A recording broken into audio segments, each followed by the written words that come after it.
श्रीराम समर्थ. सुप्रभातम.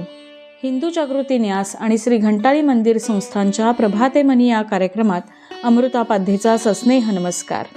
श्री ब्रह्मचैतन्य महाराज गोंदवलेकर प्रवचने 26 एप्रिल.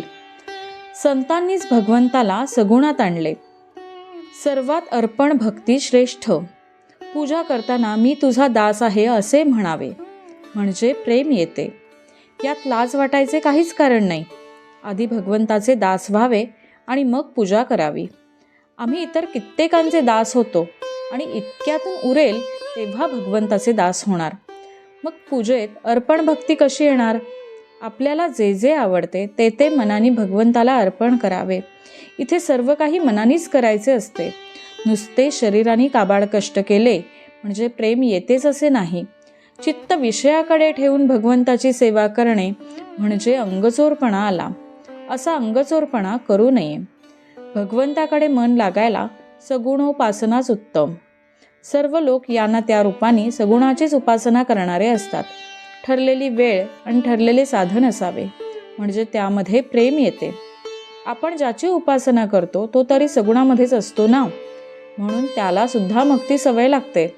आपण ज्या मूर्तीची उपासना करतो त्या मूर्तीमध्ये तेज वाढत असते. ज्या मूर्तीची उपासना एखाद्या साधूने केलेली असेल त्या मूर्तीमध्ये फार तेज असते आणि ते पुष्कळ काळ टिकते. शिवाय ते इतरांनाही उपयोगी पडते. जगाचे खरे स्वरूप कळण्यासाठी सगुण उपासनाच कारणीभूत आहे.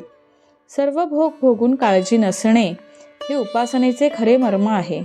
उपासनेचे तेज कसे झळकले पाहिजे हे तेज फार विलक्षण असते. पैशाचे किंवा विद्वत्तेचे तेज तितके नसते. ज्याच्या मागे उपासनेचा जोर आहे तोच जगात खरे काम करतो. एक बाई डोळे झाकून बसली म्हणजे तिला एक देवी दिसे. त्या बाईशी देवी बोलत असे आणि प्रपंचातल्या वगैरे गोष्टी कशा कराव्यात हे सांगत असे. परंतु बाईने ध्यान करणे सोडून दिल्याने तिला देवी दिसणे बंद झाले.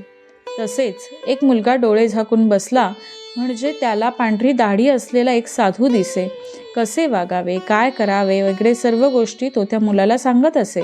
परंतु मुलाने ध्यान करणे सोडून दिले आणि तो दाढीवाला दिसेनासा झाला. या गोष्टींचा अर्थ असा की आपल्याला सांभाळणाऱ्या शक्ती आपल्या मागे असतात. त्यांची उपासना आपण सोडू नये. भगवंताला सगुणामध्ये आणला हा संतांचा आपल्यावर फार मोठा उपकार आहे. संतांनी आपल्याला सांगितले की ही दृश्य मूर्ती तुझी आहे. तुला हव्या असणाऱ्या सर्व वस्तू देणारा भगवंत तोच आहे. ही जाणीव आणि कल्पना आपल्या ठिकाणी वाढत गेली तर त्यामुळे भगवंत दाता आहे ही जाणीव उत्पन्न होईल.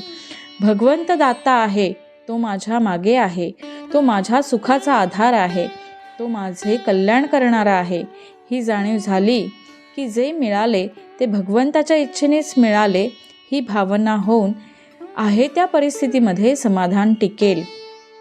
बोधवचन. आनंदरूप परमात्मा मिळवण्यासाठी सगुणोपासनाच पाहिजे. आजचा हिंदू कर्तव्य दिनविशेष 26 एप्रिल.